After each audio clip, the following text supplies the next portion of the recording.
Any reasonably intelligent person who's gone to school and can read, think, see knowledge linkages, and can thus synthesize functional, universally applicable explanatory models towards understanding how life works on earth, can read many a professional text and make sense of it. If they don't understand, they ask as a matter of course. The hassle about psychopaths is that they cannot listen to reason. It's beyond their cognitive capacities. 𝗧𝗪𝗃𝗧𝗔𝗵𝗃 in Sesotho. Who is it you trust? Who's covering your back here? Strong survivor, the ruthless ruler, applying cruelty as their claim to prosperity and longevity. South Africa is a perfect USA macrocosm match in more ways than one. Children would be born, raised, become adults, lead miserable lives, and subsequently die. Afro-xenophobia expression is ascribed to South African black on African black violence. Post the Apollo 11 moon landing of 1969, out for many years in wonder gaze, long at the full moon, democracy in practice can stand a lot of crap.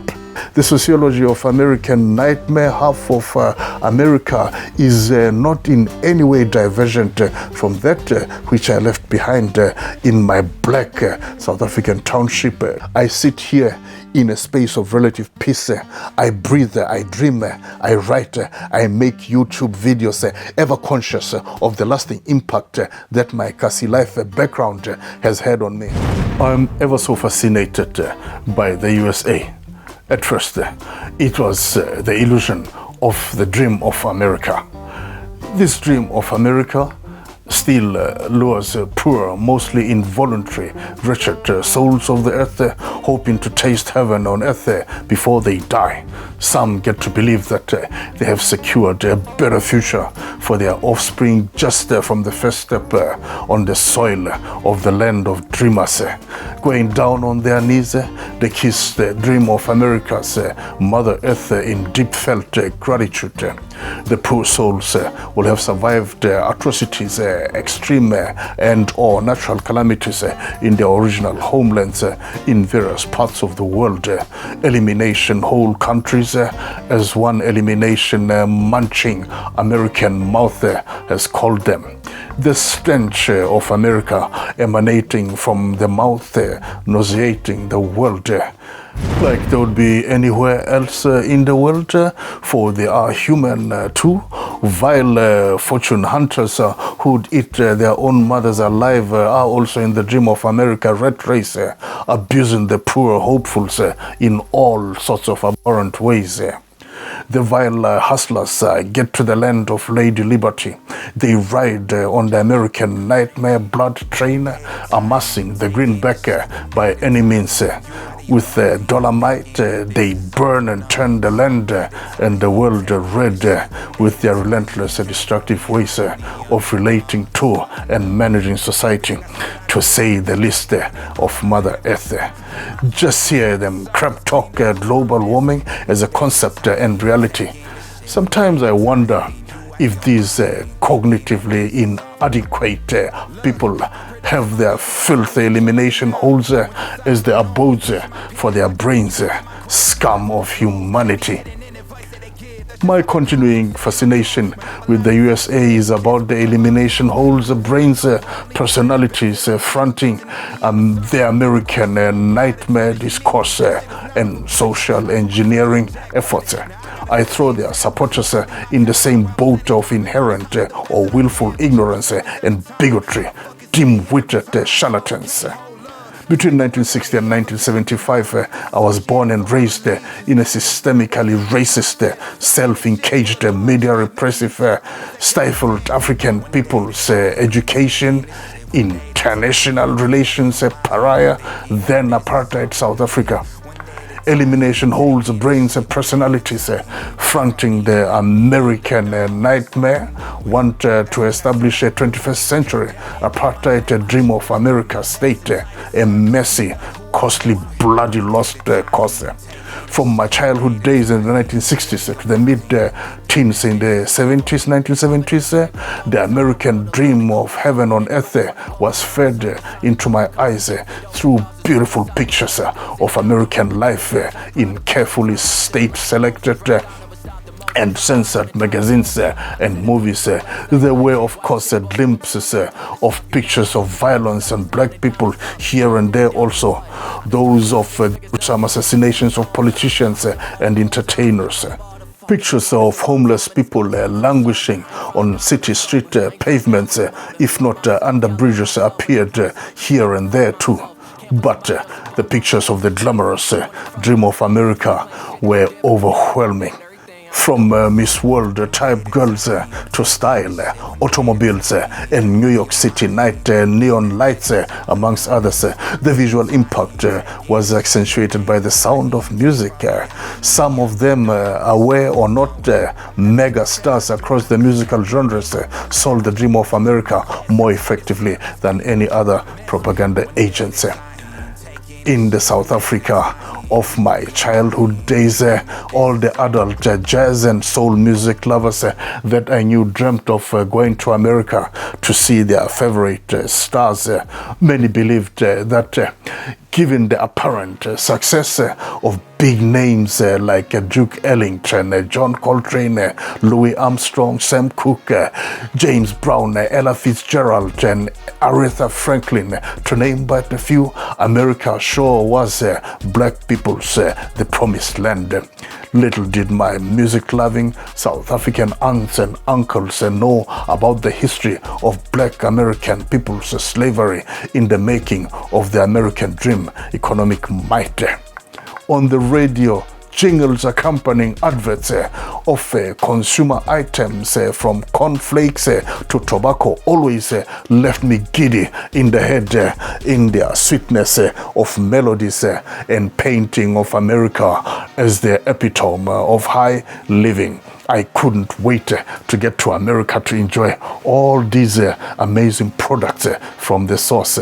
Man, can you imagine me drinking Coca-Cola sitting in the Waldorf Astoria, New York, in the company of an American Miss America world? That used to be a truly compelling dream.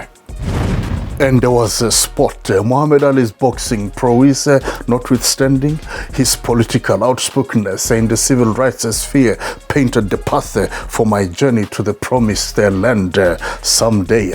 Post the Apollo 11 moon landing of 1969, out for many years in wonder gaze, long at the full moon. I never had ambitions of flying to the moon, but I used to think that if America could send men to the moon and back, then in America I could be all the great things I dreamt of being when I grew up. In reality, though, I only wanted to be a medical doctor so that I could operate on people's hearts like Dr. Chris Barnett had done in 𝗪𝗪 Hospital, Cape Town, on the 3rd December 1967.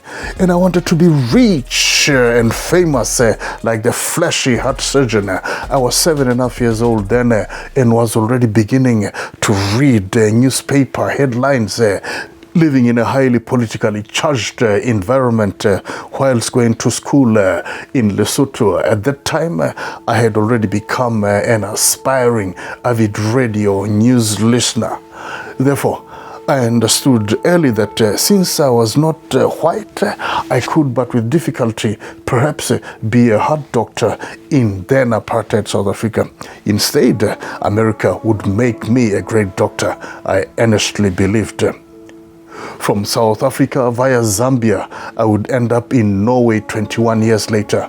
I became a jack of many trades, but not a doctor. It is what it is, no worries. I have become an author.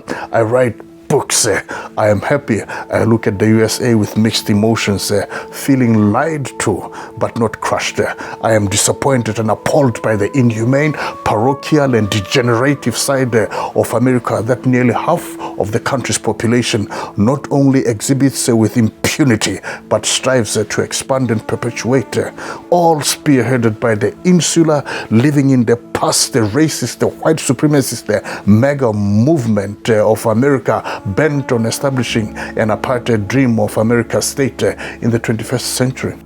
As I write and think and write, I find that the sociology of American nightmare, half of America, is not in any way divergent from that which I left behind in my black South African township, Thabong, Welkom. This is transferable to urban South Africa across the board, from apartheid days to the present.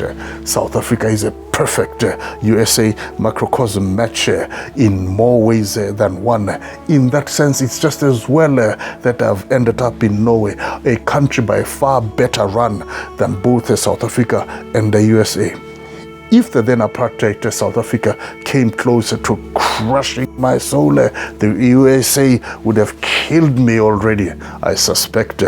By the numbers and by the guns, vicious MAGA America is more lethal than pre-1994 South African township at any time, like-minded as they may be. The regressive nature of American MAGA power relations dynamics is not different from that prevalent in black South African townships. I'll shortly demonstrate this in an expose of the township nightmare power relations personality traits. In the same vein, I'll implicitly demonstrate that human personality traits are driven by inherent internal biological structures and processes that supersede race and ethnicity theories. For example, a human heart as an organ is a human heart, whether it's in the body of a male or female, white, black, or whatever color of the spectrum person. Similarly, adrenaline is adrenaline. The nervous system is the nervous system. A certain neurohormonal imbalance will cause universally predictable behavioral outcomes cutting across race and ethnicity. That is how MAGA America can be understood in the context of the dark side of South African black township culture. After all, South Africans and Americans are all human. Any deadly human disease will similarly kill them if no necessary and recommended conventional medical preventive measures or curative treatments are given and adhered to. Needless to say, the recent COVID-19 pandemic caused havoc in as much the same manner as it did in South Africa as in the USA, including the rest of the world, of course. Who has forgotten the lockdown moments across the countries of the world then? The underlying guiding idea in my expose is the consideration of psychopathy as an observable antisocial behavioral tendency amongst many MAGA American and South African township nightmare types. Reacting to the strange and destructive behavioral tendencies exhibited by prominent American MAGA proponents, I, on October the 13th, 2020, posted a comment on my Facebook feed. I have edited and expanded on the original text for this talk, and it reads as follows. Hustle about psychopaths. The hustle about psychopaths is that they cannot listen to reason. It's beyond their cognitive capacities. For a psychopath, it's their worldview or nothing. Conventional ethics, right versus wrong, and morals, good versus bad, are irrelevant concepts to psychopaths. Depending on where in the world you live, are you on the nothing side of a psychopath? They are likely to eliminate you in various ways. You'll hear threatening expressions like, we are coming for you. So if you fuck around with us, if you do something bad to us, we are going to do things to you that have never been done before. Guess who? As history documents over and over again, a dead opponent to a psychopath is the preference. Nevertheless, history is full of examples of how psychopaths in leadership roles across the world tend to have tragic demises. Google world despots, please. It's free. Despite its imperfections, where democracy works comparatively kind of okay, people shall seek to talk issues over through various established governance platforms, no matter how challenging or futile the exercise may be. In the end, the votes are taken, assuming a perfect world, the outcomes are acknowledged, and the winner takes it all. Life goes on. Democracy allows for election outcomes to be challenged where irregularities have been observed at any point during the process, or even when the losing side just wants to be a nuisance. Democracy in practice can stand a lot of crap.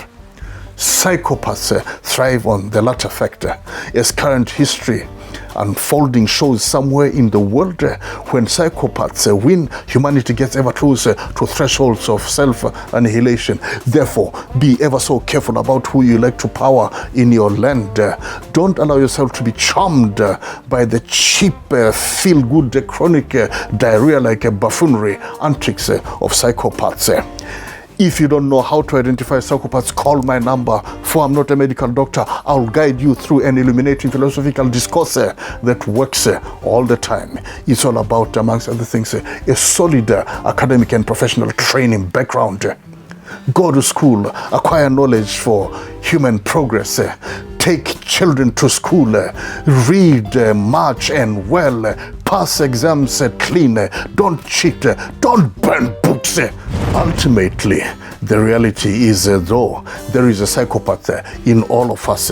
Summarizing my philosophical discourse on what attributes to look out for in deciding, after analyzing a person's socio-behavioral incongruencies, whether they exhibit psychopathic tendencies or not. A close brother confident of mine once said, and I quote, "So a psychopath need not be a raving mad personality in our midst?" Yours truly. Yep, that's right, brother confident. It means then that a psychopath may be the everyday smart-looking person sitting next to or in front of you right now at any place. Yours truly. Sure thing, but it's all about relativism, you see? Know thyself, whether or not I have a personal or some other human aspects relationship with the concerned. My labeling of a person as a psychopath is my preemptive self-preservation measure. This also helps me to put into perspective events in my immediate and distant worlds, given who the dominant actors are in the different parts of the world, them sharing or not sharing common interests. In my private survival instincts world, I don't need to have a medical doctor to declare for me whether I am dealing with or am observing a psychopath in my immediate spaces or far out in the wide world. Descriptively, I know a psychopath when I see one. I then behave accordingly to protect myself and my own in the face of actual or potential psychopathic onslaughts upon us. It's a doctor's job to diagnose and treat the patient accordingly. They can take all the time they need. And talking about personal survival instincts, I had on an earlier Facebook post declared that, and I quote, "Uncivility is an effective manner of attaining some degree of civilized talks with psychopaths. Communication leads to mutually desired outcomes to the extent that involved parties apply the same language and familiar terms of references. Failure to break through psychopaths' noise and deficient knowledge barriers should lead to withdrawal from talks if feasible. Otherwise, the fools must be isolated, if not excluded, from civilized social interactions. In the worst case scenario, it may be necessary to eliminate them. Diplomacy has to have limits, even in the free world. Democracy is designed to neutralize our passions in common human relations, interactions, spaces, and circumstances. Wars and societal collapse are direct outcomes of lunatics being allowed too generous opportunities to play out their antics for far too long. End of quote. Any reasonably intelligent person who's gone to school and can read, think, see knowledge linkages, and can thus synthesize functional, universally applicable explanatory models towards understanding how life works on earth, can read many a professional text and make sense of it. If they don't understand, they ask as a matter of course. They actively seek more information from relatively knowledgeable human sources or books and other information storage and distribution facilities to debunk or confirm initial conclusions made. This is called research. Through my various learning pursuits in my time, my private operational definition of what constitutes psychopathy or not is based on readings of publicly available subject literature that is written and willfully published by qualified medical personnel of various specializations and levels of academic and professional standing across the globe. This includes literature publicized by a plethora of international human behavioral sciences professionals. Google this shit. Don't let yourself be intimidated by the arrogance of power from doctors, psychologists, and others whose professional literary works we all, with much admiration, flock to in our efforts to study and better understand the overall complexities of human nature. If they don't want us free spirits to speak about human well-being issues, then they must withdraw their publications. They must cease making their expertise publicly available reference materials in libraries and social media. I wrote the expose essay of the South African Black Township Nightmare Power Relations Personality Traits on May 29th, 2021. Posted in my blog on the same date. The expose bears the title, The Ruthless Ruler, Kasi Jungle Law. Only the strong survive. In my never-ending attempt at seeking to make sense of events in the world today, I, as a reflex, regularly look back at the first 14 and a half years of my life in South Africa, 1960 June to January 1975. Growing up in the then racist apartheid state has profoundly impacted my life. Day-to-day living was ever so dramatically charged, such that on the one hand, one could but choose to numb oneself to the volatility of emotions, if not traumas arising, and live on disenchanted and detached from the gruesome, disenfranchised reality. On the other hand, one could look at, hop onto the intricate traumatic feelings and thoughts, bandwagon, learn survival ropes, and hope for the best, longevity being a remote idea, wishful thinking. Although the OPEC oil crunch of the early 1970s had already begun to make its mark globally, this period could easily be seen as the golden years of the apartheid regime's economic might. The oppressed black population segment was subjected to extremes of state security agencies' violence. Oppression is some costly business. It curtails the human resources, productive potential, growth, and manifestation. Atrocious. Oppression will last to the extent that the oppressor's financial base remains sufficiently robust to sustain the oiling of the oppressive state machinery at all levels. Money talks, money rules. As it is with South Africa, a country's endowment with a variety of natural resources that the world is willing to pay generously for is of crucial importance.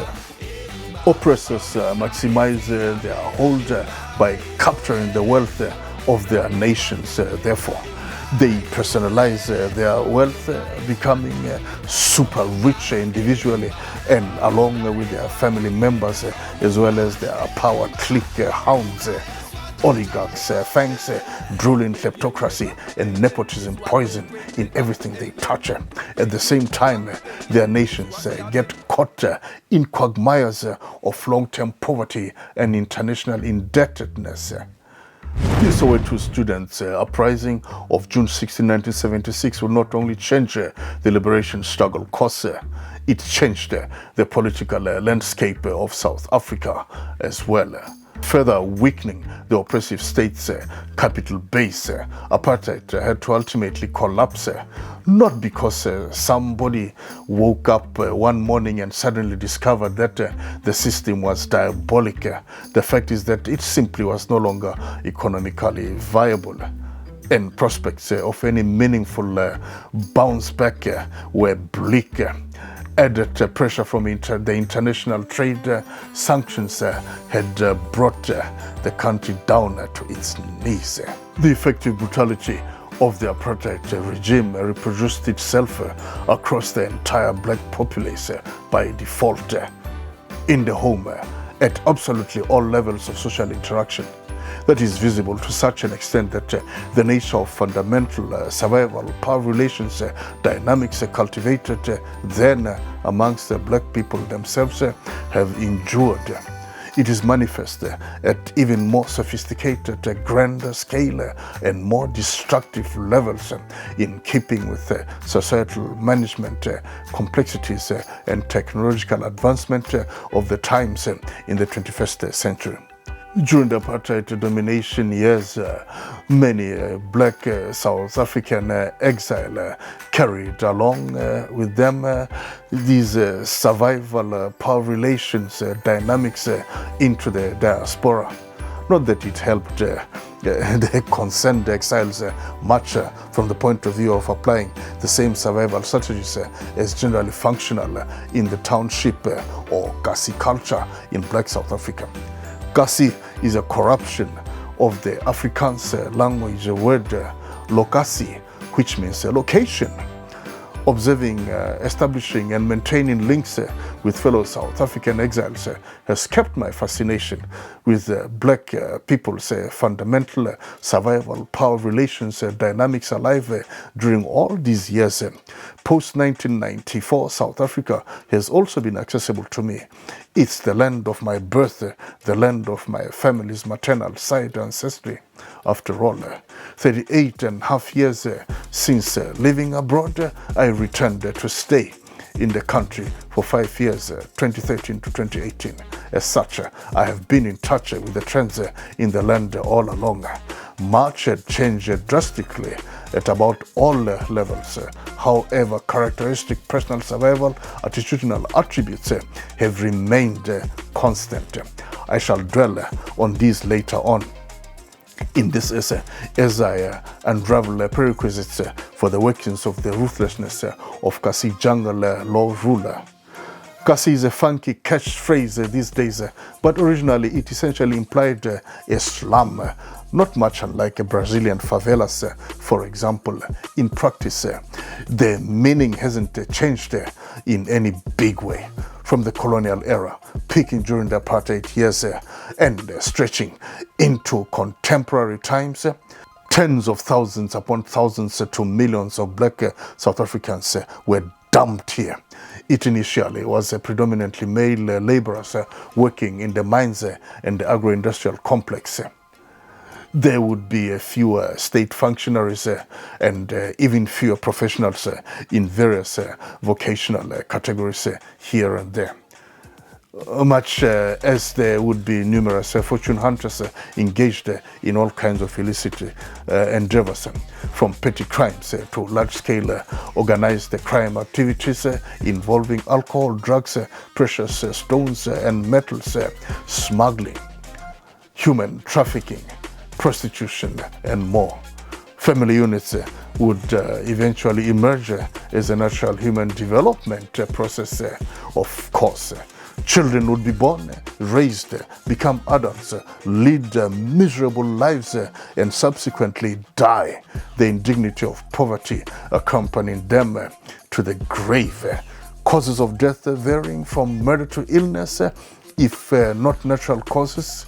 Prevalent land conditions are far from prime in the townships.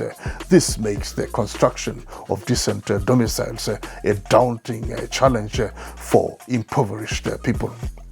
sustainable subsistence food production from the land is near impossible. Minimal to total lack of functional social amenities comes with the package here. If there was anything prime about the original townships, it was the potential to induce and generationally perpetuate poverty with all its attendant maladies, disease, moral decay, ignorance. All that to facilitate self-annihilation amongst the black people. Kill them, let them kill themselves, create space for more European trash to come to work, settle, and add to the growth of the white population in the country. Conditions are even worse these days, taking into consideration since 1994 the influx of millions of refugees and fortune hunters from war-torn dysfunctional African states to the north. Others came from other parts of the world, especially Asia. Competition for limited resources and livable spaces in the townships has spiked exponentially, apparently in favor of the new immigrants. Many of the new immigrants come into South Africa with more by far international hustling experience, higher academic qualifications and vocational experience in both the social and natural sciences, military or guerrilla warfare experience, and all that it entails, daring nature, PTSD, and other related outcomes. They also have investment capital from entrepreneurial ventures in various fields, often starting with small-scale grocery stores called spaza shops. The latter attributes above are often accompanied by extreme manifestations of arrogance, of power towards the locals who are considered to be intellectually lacking, lazy, and fearful of white people who still own the land anyway. It's hardly surprising, therefore, that strong anti-immigrant sentiments have mushroomed across the country, culminating in several outbursts of brutal xenophobia-inspired violence in recent years. Afro-xenophobia expression is ascribed to South African black on African black violence. In keeping with characteristic basal Kasi culture, violence is the instinctual option to eradicating conflict. A tragedy is ever the outcome that never brings forth solutions for a peaceful coexistence for all in the country. The reality of the matter, much like the United States of America, South Africa owes much of its economic might to the historical inflow of migrants from all corners of the world. As I've already implied above, these people bring into the country a wide diversity of creative, intellectual, academic, productive, and entrepreneurial skills that contribute to the robustness of the country's vibrant economic and social advancement in the long run. There will always be a few bad apples here and there.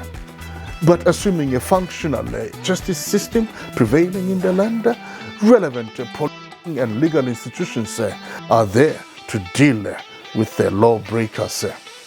South Africa is truly a multicultural melting pot. Bishop Desmond Tutu's broadly embraced the Rainbow Nation nickname for the country supersedes discrimination, neither based on race nor origin of the people that call South Africa their home, either by birth or immigration.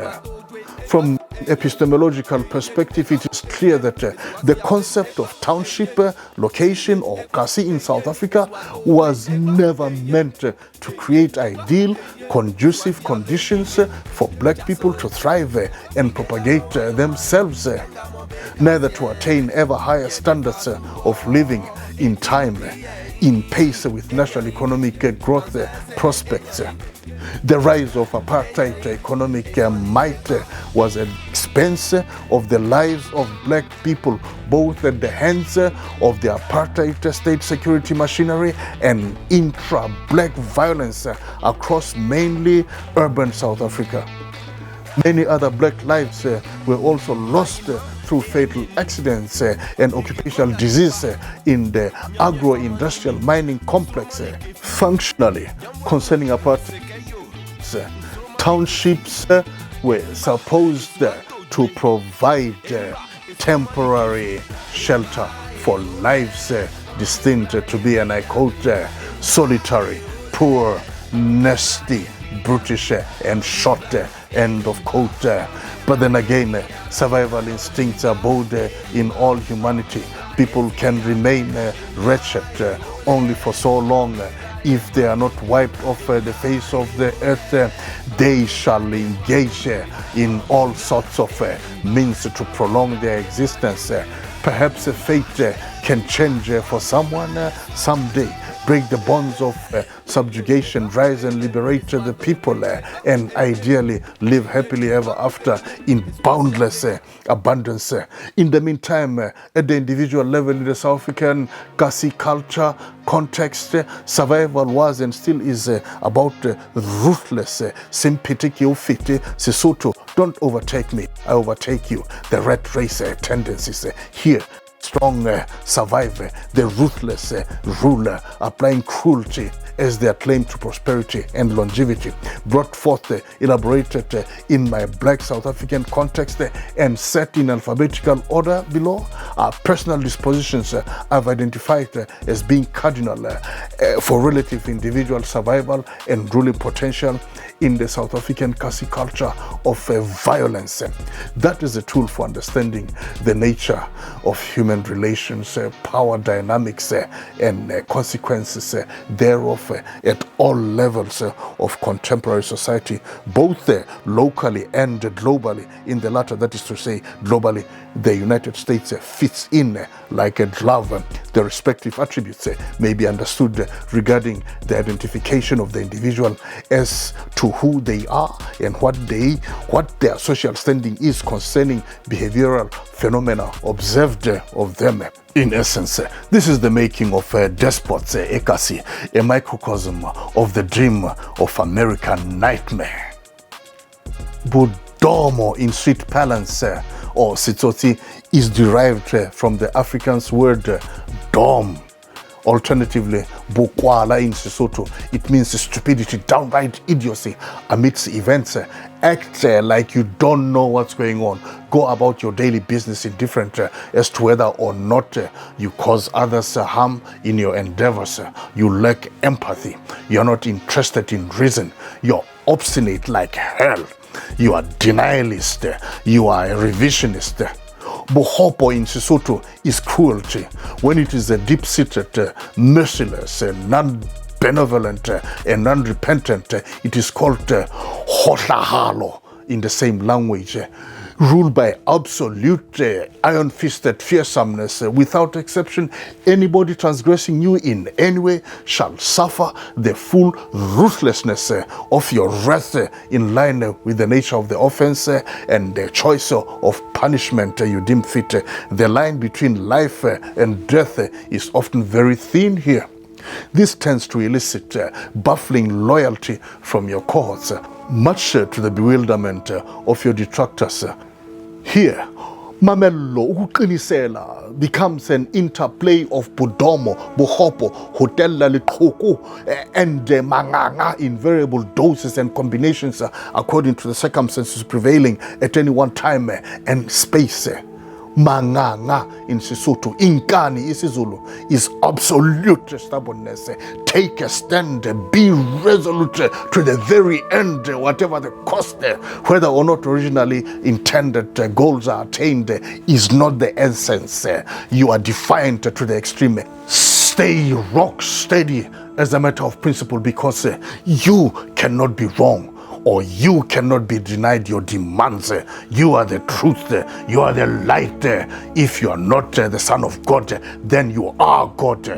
Your opponents shall declare you as deranged, delusional, but that doesn't bother you at all. You are Mambudi in Sesotho, that is champion. You rule, you live above the law, you own your followers through and through. Each one of them understands that you are their life savior. A street balance sitsotsi adage goes like this: maziwaziwe masbilligas billige isiZulu. If they, that is to say, towers fall, they fall. If they collapse, they collapse. It is what it is. tyrants, hardcore conspiracy theorists, and charlatans fall under this category. So, in the USA, coronavirus is just a common flu. It'll disappear just like a miracle. Not forgetting the big lie that Joe Biden and the Democrats stole the presidential elections of November 2020. And then supporters of the big lie insurrect the capital peacefully like tourists, leaving destruction and carnage behind. Very special people that the big lie spinner loves. You can also do an egotistical, parochial, typically false premises, push the Brexit and pull your country out of a body of international solidarity in the Western world. Neither does state capture exist in South Africa. You know none in your family that has contracted AIDS in South Africa. Therefore, it doesn't exist. Step aside rule in the ANC, what is that? If you are indeed going to fall, you don't go alone. You are vindictive. Sebete is a Sesotho word for liver. The liver is considered to be an organ of courage in my part of Black South African culture. A courageous person is said to have a liver. Sebete. Courage is a common thread linking all survival or power attributes in Kasi.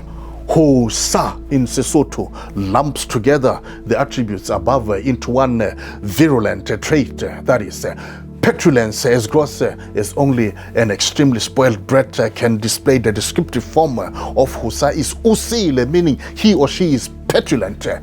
People of all ages manifesting Hosa as a characteristic social interaction trait are some of the most dangerous a community can have. Makings of despots emerge here.